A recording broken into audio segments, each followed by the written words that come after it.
तो आज हम किसी आम भूत प्रेत की कहानी नहीं सुनाने वाले। ये कहानी है इंडिया के सबसे जाने माने पैरानॉर्मल इन्वेस्टिगेटर गौरव तिवारी की, उनकी आखिरी जांच की। एक ऐसा केस जो उनकी रहस्यमयी मौत से बस कुछ ही दिन पहले सामने आया और अपने पीछे बहुत से सवाल छोड़ गया। तो चलिए सीधे चलते हैं उस रात के अंधेरे में जहां एक सौदा हुआ था। उस जांच पर जाने से ठीक पहले गौरव ने ये बात कही थी। सोचिए, ये सिर्फ शब्द नहीं थे, ये एक तरह की वार्निंग थी जो शायद उनकी सिक्स्थ सेंस उन्हें दे रही थी। ऐसा लग रहा था मानो उन्हें पहले से पता था कि उनका सामना किसी ऐसी शक्ति से होने वाला है जो बस उन्हीं का इंतजार कर रही थी, उन्हें अपनी तरफ खींच रही थी। और फिर वो फोन आया, दिल्ली के जनकपुरी इलाके से। ये कॉल आप समझिए सिर्फ एक नए केस की शुरुआत नहीं थी, नहीं, ये तो गौरव के अतीत की एक ऐसी गलती को सुधारने का मौका था जो अब एक बहुत ही खतरनाक मोड़ ले चुकी थी। फोन के दूसरी तरफ एक पिता थे जिनकी आवाज में बेबसी और डर साफ झलक रहा था। उन्होंने लगभग रोते हुए बताया कि उनकी बेटी की आंखों का रंग काला होता जा रहा है और उसकी आवाज अब उसकी नहीं रही, किसी और की लगती है। मतलब जब हर तरह के डॉक्टर, हर तरह के इलाज ने हाथ खड़े कर दिए, तब उन्होंने अपनी आखिरी उम्मीद के तौर पे गौरव को फोन किया था। अब देखिए, उस लड़की के जो सिम्टम्स थे वो किसी भी मेडिकल या साइकियाट्रिक प्रॉब्लम से बिल्कुल अलग थे।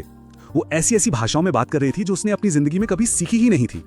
मतलब ये बिल्कुल साफ था कि पूरा परिवार किसी ऐसी ताकत के शिकंजे में था जो विज्ञान की समझ से बहुत बहुत दूर थी। तो गौरव अपनी टीम के साथ जनकपुरी के लिए निकल पड़े और रास्ते में ही उन्होंने कार का शीशा ऊपर किया और अपनी टीम से कहा, इसे कोई नया केस मत समझना, ये वही है जिसे हम भानगढ़ में अधूरा छोड़कर आए थे। गौरव ने अपनी कलीग मान्या को साफ साफ बताया कि भानगढ़ में उन लोगों ने एक शक्ति को चैलेंज किया था। उन्हें लगा कि वो जीत गए, कि सब खत्म हो गया, लेकिन वो गलत थे। वो शक्ति उनका पीछा कर रही थी और अब इतने सालों बाद वो उस लड़की के जरिए वापस आई है अपना बदला लेने। और उसका असली निशाना वो लड़की नहीं बल्कि मैं हूं। तो चलिए अब इस पूरी पहेली को जोड़ते हैं। देखिए, हुआ ये था कि सालों पहले गौरव की टीम ने भानगढ़ किले में एक इन्वेस्टिगेशन की थी और उन्हें लगा कि वहां कुछ भी नहीं है, किला खाली है। पर यही उनकी सबसे बड़ी गलती थी। असल में वहां कोई था जो उन्हें देख रहा था और उसने उन्हें जाने दिया, क्योंकि वो सही मौके का इंतजार कर रहा था। और वो मौका अब आया था जब एक लड़की भानगढ़ घूमने गई और उसके ठीक 20 दिन बाद उसके जरिए वो शक्ति गौरव तक पहुंच गई। जब वो जनकपुरी की उस बिल्डिंग में पहुंचे तो बाहर से तो वो बिल्कुल नॉर्मल लग रही थी, पर अंदर का माहौल बहुत भारी था। हवा में एक अजीब सी टेंशन थी और तीसरे माले से जो चीखें आ रही थी वो इनके पहुंचते ही अचानक बंद हो गई। बिल्कुल सन्नाटा। ऐसा लगा जैसे दरवाजे के ठीक पीछे कोई खड़ा है और बस इन्हीं का इंतजार कर रहा है। गौरव ने अंदर जाते ही अपने सारे इक्विपमेंट सेट कर दिए।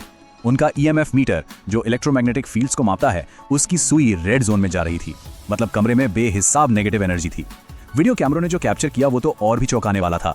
लड़की का शरीर हवा में लेविटेट कर रहा था, मतलब तैर रहा था। और उनका फ्रीक्वेंसी रिकॉर्डर, जिसे हम ईवीपी रिकॉर्डर भी कहते हैं, उसने एक ही लड़की के गले से एक ही समय पर कई अलग अलग मर्दों और औरतों की आवाजें रिकॉर्ड की।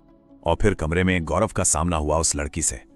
उसका चेहरा बिल्कुल पत्थर जैसा था, आंखें पूरी तरह से काली और उसके होंठों पर एक ऐसी अजीब सी मुस्कान थी जैसे कोई शिकारी अपने शिकार को देखकर मुस्कुरा रहा हो।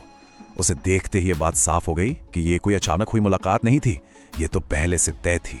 फिर उस लड़की के अंदर से एक बहुत भारी मर्दाना आवाज आई। उसने कहा, वक्त तो लगा पर मैंने तुझे खोज ही लिया, मुझे तेरी ही तलाश थी। बस इस एक लाइन ने सब कुछ साफ कर दिया। गौरव यहां किसी को बचाने नहीं आया था, बल्कि वो खुद एक जाल में आकर फंस गया था। अब गौरव ने जब उस शक्ति से बात करने की कोशिश की तो एक और हैरान करने वाली बात सामने आई। उसे महसूस हुआ कि जो जवाब आ रहा है वो किसी एक जगह से नहीं बल्कि कई दिशाओं से एक साथ आ रहा है। वो किसी एक आत्मा से नहीं बल्कि एक पूरे झुंड से बात कर रहा था। तो गौरव ने सीधा सवाल किया, वो सवाल जो इस पूरे रहस्य से पर्दा उठा सकता था। तुम कौन हो और तुमने इस लड़की को क्यों पकड़ रखा है? वो बस जानना चाहता था कि आखिर माजरा क्या है। और जवाब जो आया उसने सबके होश उड़ा दिए। उस लड़की के मुंह से एक नहीं बल्कि दर्जनों आवाजें एक साथ निकली, जैसे एक कोरस हो। और उन्होंने कहा, हम सबकी अपनी अपनी वजहें हैं।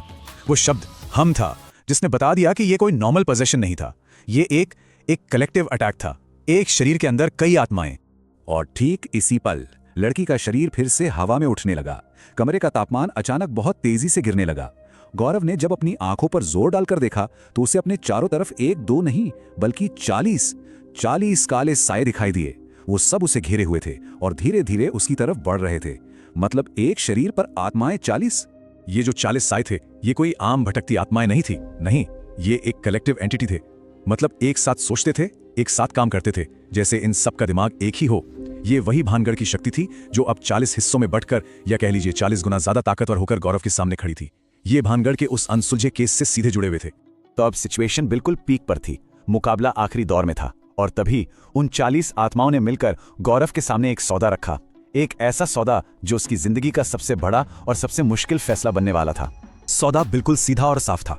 उन्होंने कहा, हम इस मासूम लड़की के शरीर को हमेशा के लिए छोड़ देंगे, लेकिन एक शर्त पर। तुम्हें हम 40 को अपने साथ ले जाना होगा, अपने अंदर जगह देनी होगी। सोचिए कितना भयानक चुनाव था ये।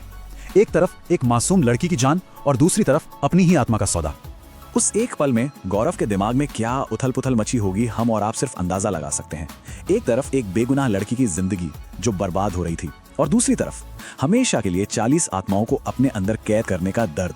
वो जानते थे कि ये एक ट्रैप है, एक जाल है, फिर भी उन्होंने वो फैसला लिया जिसे हम आत्म बलिदान कहते हैं। गौरव ने गहरी सांस ली और उसकी आवाज में डर का कोई नामो निशान नहीं था। उसने कहा, मुझे तुम्हारा सौदा मंजूर है। और जैसे ये शब्द उसके मुंह से निकले, कमरे में मौत जैसा सन्नाटा छा गया। वो 40 के 40 साए एक झटके में गायब हो गए। लड़की आजाद थी, लेकिन इस सौदे की असली कीमत अभी चुकानी बाकी थी। सौदा पूरा होते ही जो हुआ वो देखने वालों के लिए भयानक था। गौरव का शरीर बुरी तरह कांपते हुए जमीन पर गिर गया। वो तड़पने लगा, उसकी आंखें धीरे धीरे काली पड़ने लगी और उसके चेहरे पर वही खौफनाक मुस्कान आ गई जो कुछ देर पहले उस लड़की के चेहरे पर थी। उसने लड़की को तो बचा लिया था, पर उन 40 आत्माओं ने एक पल की भी देरी नहीं की और गौरव के शरीर को अपना नया ठिकाना बना लिया। तो गौरव के इस सौदे ने उस लड़की की जान तो बचा ली, पर अपने पीछे कई अनसुलझे सवाल छोड़ गया। क्या यह सच में एक रेस्क्यू मिशन था या फिर भानगढ़ में की गई किसी पुरानी गलती का कर्ज था जो उसे चुकाना ही था? अगर हम इस पूरे मामले को एक एकेडमिक या किसी पैरानॉर्मल एक्सपर्ट के नजरिए से देखें तो ये एक बहुत बड़ी चेतावनी है, खासकर उन लोगों के लिए जो इस फील्ड में नए हैं। एक इन्वेस्टिगेटर को कभी भी किसी भी हालत में अपने शरीर को एक माध्यम या वेसल के तौर पर ऑफर नहीं करना चाहिए। ऐसा करके आप बचाने वाले और शिकार के बीच की लाइन को ही मिटा देते हैं।